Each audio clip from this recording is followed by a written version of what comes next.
Assalamualaikum warahmatullahi wabarakatuh, teman-teman semua. Jumpa kembali bersama saya Hamis Wakil di Respon Populer. Bersama saya pemuda awam ngomong kocak. Teman-teman semua dimanapun Anda, saya berharap dan saya doakan semoga Allah selalu memberikan kekuatan, kesehatan, serta kemudahan di dalam menjalankan aktivitas hariannya. Teman-teman semua, kembali lagi kita menyapa. Dan hari ini tentu kita akan bicara tentang persoalan kontemporer hari ini gitu ya. Hari ini kita dikejutkan dengan satu pemberitaan yang dimana itu membuat kita bertanya-tanya, apakah keadilan hukum itu masih ada? Apakah penegak hukum itu masih menjunjung tinggi tentang moralitas hukum itu? Karena ketika kemudian mereka menjunjung tinggi tentang moralitas hukum, maka kita tentu bisa memastikan bahwa setiap proses penegakan hukum itu akan selalu hadir di sana keadilan hukum. Akan selalu hadir di sana kepastian hukum. Jelas. Persoalan Ferdy Sambo. Yes. Ini adalah bulannya. Saya kira ya, ini adalah persoalan di mana dan ini adalah bulannya di mana waktu tahun lalu menjadi heboh. Menjadi polemik dan ya menjadi trending utama gitu ya, karena memang persoalan ini bukan hanya saja diproses oleh penegak hukum tetapi betul-betul dipresur oleh masyarakat Republik Indonesia. Jadi memang betul-betul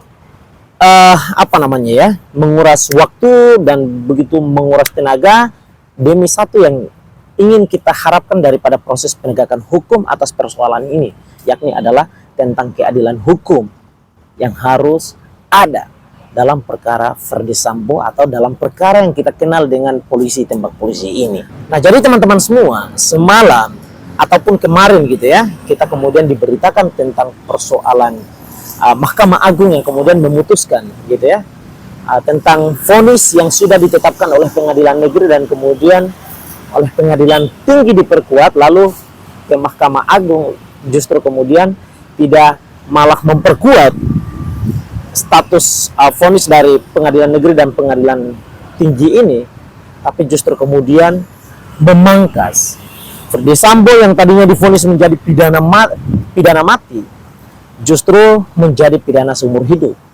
Sang istri tercinta Putri Cenrawati, ya kalau saya tidak salah, jika saya salah mohon maaf untuk yang bersangkutan, dari 20 tahun kemudian menjadi 10 tahun dan kemudian Kuat Ma'ruf dari 15 tahun kemudian menjadi 10 tahun.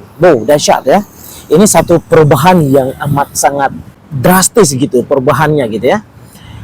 Ini membuat kita justru kemudian mempertanyakan tentang hal itu ya. Apakah kemudian betul ini jelas-jelas tentang putusan yang diambil berdasarkan prinsip kehati-hatian, prinsip profesionalitas, ataukah justru kemudian typo gitu ya, atau ada kehilafan di sana, atau kemudian ada unsur kesengajaan di sana. Ya, barangkali ini adalah merupakan bagian daripada dugaan yang kemudian berkembang ketika kita mengonsumsi pemberitaan menyangkut soal masalah amar putusan daripada Mahkamah Agung ini. Ini luar biasa teman-teman semua.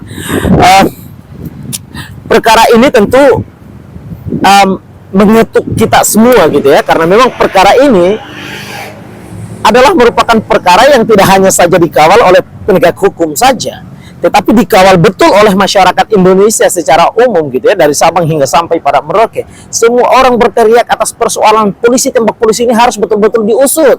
Siapa dalam sesungguhnya harus betul-betul diusut sampai terbongkar. Dan alhasil Pengadilan Negeri Jakarta Selatan kemudian menetapkan Ferdy Sambo sebagai terpidana mati karena merupakan bagian daripada dalang utama, karena menggunakan jabatan yang dia punya untuk menginstruksikan kepada Ricky Rijal untuk melakukan satu tindak penembakan gitu ya kepada almarhum Joshua, sehingga kemudian tewaslah almarhum Joshua dan perkara ini lalu menjadi persoalan yang dahsyat dan menjadi persoalan yang dikawal oleh masyarakat Indonesia.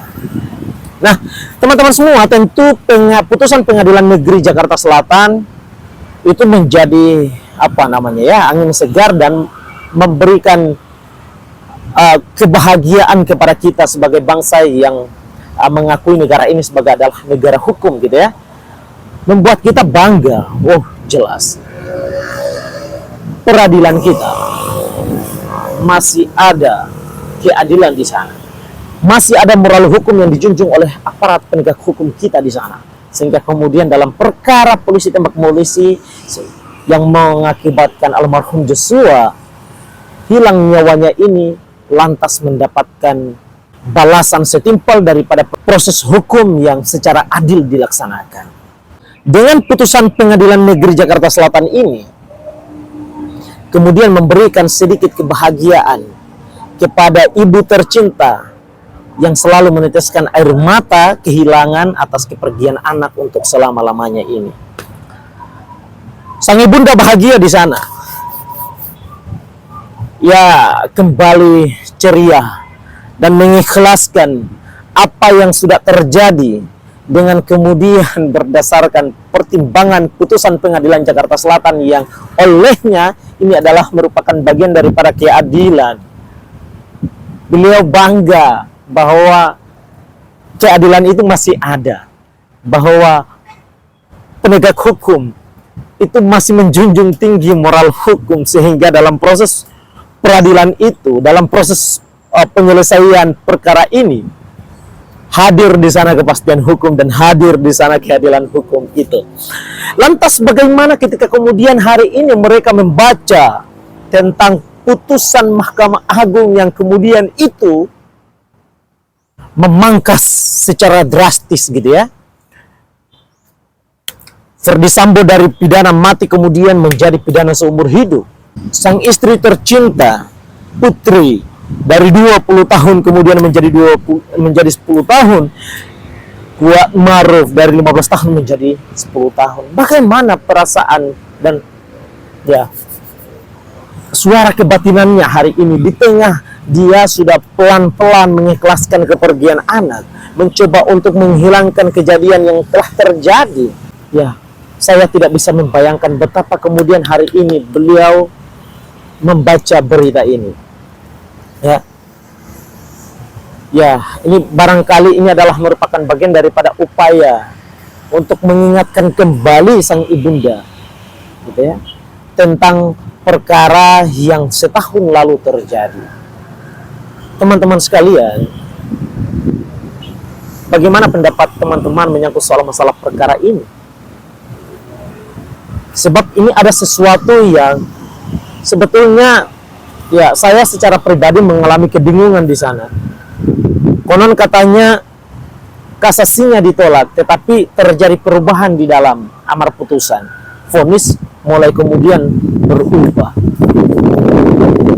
Sampai sejauh ini kita belum menemukan bagaimana alasan yang pasti sehingga kemudian terjadi pengurangan vonis Ferdy Sambo, Putri, dan kemudian Kuat Maruf dan kedua rekan-rekannya.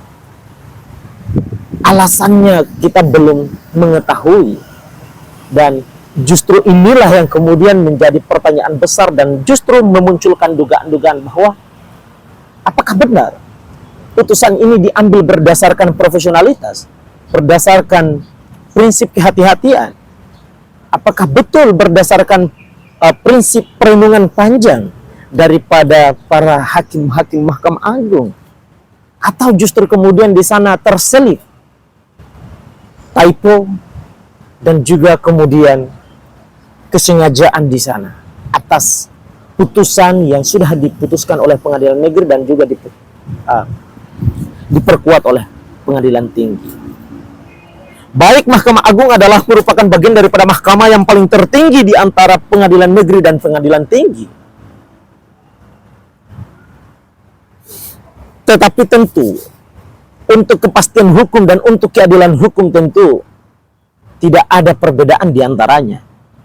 Putusan Mahkamah Agung hari ini kemudian membuat kita teringat tentang seorang Artijo,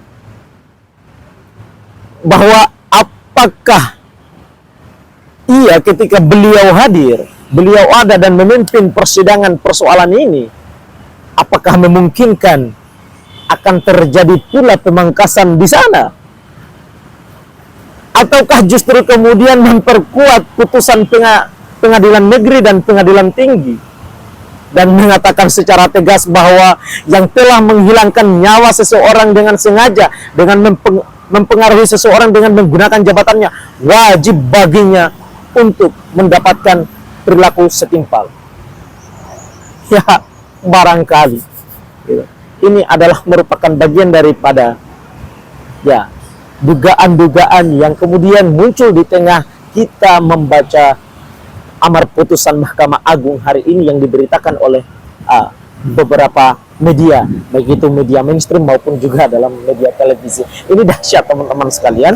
Teman-teman, ini adalah merupakan bagian daripada pendapat saya. Bagaimana pendapat teman-teman yang sejauh ini ya barangkali ya hampir terlupakan peristiwa Sambo ini atau peristiwa polisi tembak polisi ini dari ingatan teman-teman semua, tapi saya kira dengan kemudian putusan Mahkamah Agung ini justru kemudian membuat kita flashback kembali, mengingat kembali tentang bagaimana semangat kita, spirit kita untuk mendorong hadirnya keadilan di sana demi kepastian hukum atas persoalan status quo ini. Teman-teman semua, ini adalah pendapat saya. Saya menyampaikan ini berdasarkan ya kebingungan saya yang saya alami saat kemudian saya membacakan pemberitaan Mahkamah Agung ini. Bagaimana pendapat teman-teman semua? Yuk, come on, ketik di kolom komentar dan kita coba untuk diskusi di sana teman-teman. Lalu video ini coba untuk disebarkan ya seluas-luasnya, lalu kita coba untuk bangun diskusi bersama-sama. Ya, semoga keluarga dari almarhum tetap sehat dan kuat selalu di dalam menghadapi persoalan ataupun proses hukum hari ini. Kita mendoakan kesehatan kepada mereka ya, dan kita juga mendoakan kesehatan kepada para penegak hukum di Republik ini agar senantiasa diberikan kesehatan oleh Allah Subhanahu wa taala untuk selalu menjalankan atau mengawal proses hukum di Republik ini dengan baik. Itu saja yang dapat saya sampaikan teman-teman sekalian. Assalamualaikum warahmatullahi wabarakatuh.